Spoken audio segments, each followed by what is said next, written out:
ഹരി ഓം. ദശകം 11 ശ്ലോകം 6.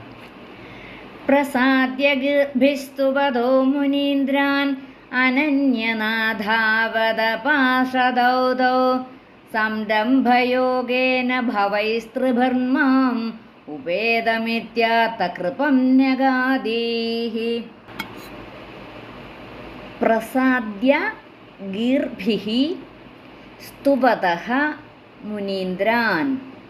പ്രസാദ്യ ഗീർഭിസ്തുവദോ മുനീന്ദ്രാൻ അനന്യനാഥോ അധ പാർഷദൗ തൗ.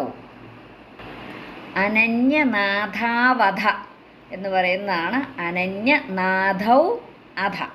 അതാണ് അനന്യനാഥാവധ പാർഷദൗ തൗ. സംരംഭ യോഗേന ഭവൈഃ ത്രിഭിഃ മാം. ഭവൈഃ ത്രിഭിഃ, അതാണ് ഭവൈസ്ത്രിഭിർമാം. ഭവൈഃ ത്രിഭിഃ, ആ വിസർഗം മാറിയിട്ടാണ് സ്ത്രീ എന്നുള്ളത് വരുന്നത്. ഭവൈസ്ത്രിഭിർമാം ഉപേതം ഇതി ആത്ത കൃപം ന്യഗാദീഃ. ഉപേതമിത്യാത്ത കൃപം ന്യഗാദീഃ. ഉപേതമിത്യാത്ത കൃപം ന്യഗാദീഃ. ഉപേത മിത്യാത്ത എന്ന് വായിക്കരുത്, ഉപേതമിത്യാത്ത, അതൊരുമിച്ച് തന്നെ പോകണം. മിത്യാത്ത എന്ന് വായിക്കരുത്. ഉപേതമിത്യാത്ത കൃപം ന്യഗാദി. ഉപേതം ഇതി ആത്ത.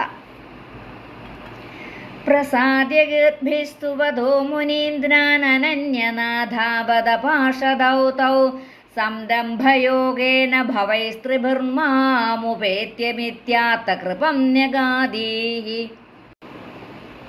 ശ്ലോകം 6 അന്വയവും അർത്ഥവും നോക്കാം.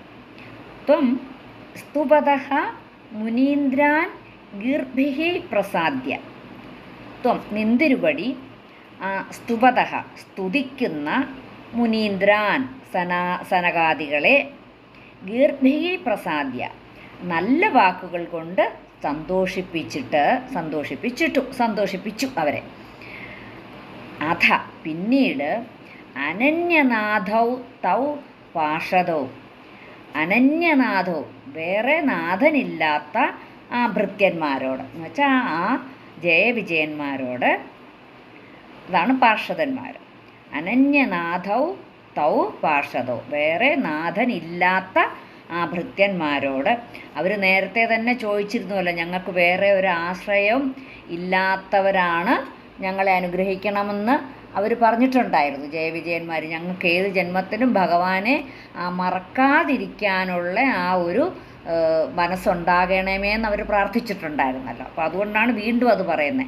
വേറെ നാഥനില്ലാത്ത ആ ഭൃത്യന്മാരോട് യുവാം സംരംഭയോഗേന ത്രിഭിഃ ഭവൈഃ മാം ഉപേതം. അപ്പോൾ ആ യുവാം എന്ന് വെച്ചാൽ ആ നിങ്ങൾ രണ്ടുപേരും കോപത്തോടു കൂടിയുള്ള ആ സ്മരണം വഴിക്ക് 3 ജന്മങ്ങളെ കൊണ്ട് എന്നെ പ്രാപിക്കുക.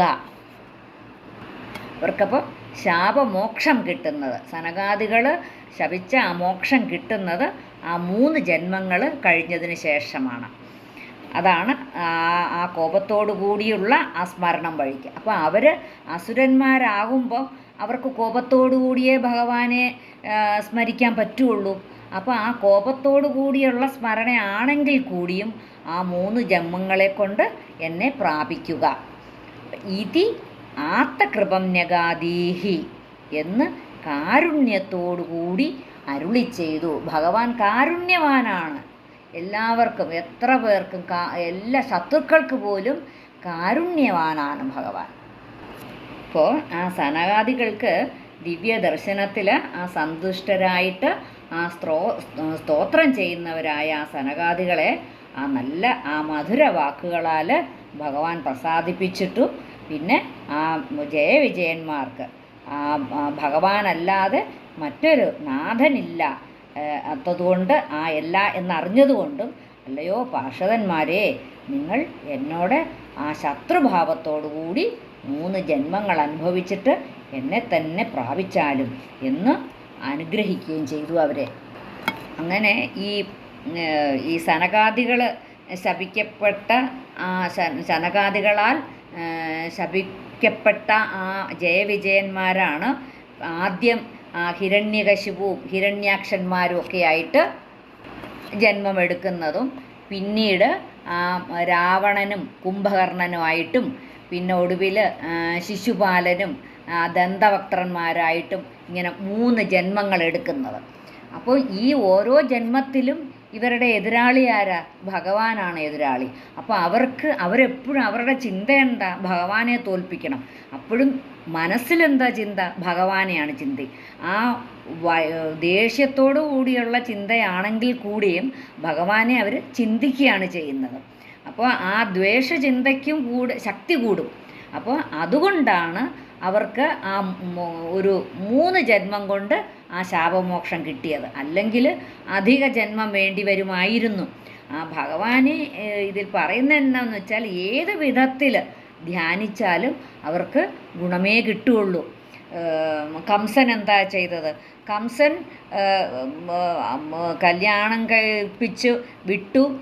ഭഗവാൻ ഇങ്ങനെ ജന്മമെടുക്കും, ആ ഭഗവാൻ കംസനെ കൊല്ലും എന്ന് അറിഞ്ഞ കാലം മുതൽ ഈ ചെറിയ കുട്ടികളെ കൊല്ലുകയും ആ ഭഗവാൻ ഉണ്ടാവാതിരിക്കാൻ വേണ്ടിയിട്ട്, അപ്പോൾ എവിടെയോ ഉണ്ടെന്നുള്ള ധാരണ ആ ഭഗവാനെക്കുറിച്ചുള്ള ചിന്തയായിരുന്നു കംസന് മുഴുവൻ. അപ്പോൾ ആ ചിന്ത പോലും ആ കംസനെ ഭഗവാൻ വധിക്കും എന്നുള്ളത് അറിയാം എന്നുള്ളത് കൊണ്ട് എൻ്റെ ഒരു ശത്രുവാണവൻ എന്ന് മനസ്സിലാക്കിക്കൊണ്ട് ഏത് സമയവും ഭഗവാനെ തന്നെ ചിന്തിച്ചു കൊണ്ടിരുന്നു. അങ്ങനെ കംസനെ കൃഷ്ണ ഭഗവാൻ കൊന്നു കഴിഞ്ഞപ്പോഴും കംസൻ എന്താ? മോക്ഷമാണ് കിട്ടിയത്. അപ്പം ഭഗവാനെ ശത്രുതയോടുകൂടി വീക്ഷിച്ച ആ കംസനും ആ മോക്ഷം കിട്ടി. അപ്പം അതുകൊണ്ട് ഭഗവാനെ ഏത് രൂപത്തിലാണെങ്കിലും ധ്യാനിക്കുന്നവർക്ക് മോക്ഷം തന്നെ ലഭിക്കും. പ്രസാദ്യഗിർഭിസ്തുവദോ മുനീന്ദ്രാനന്യനാഥാവതപാശദൗദൗ സംരംഭയോഗേന ഭവൈസ്ത്രിഭർമാ ഉപേത്തമിത്യാത്ത കൃപം നഗാദീഃ.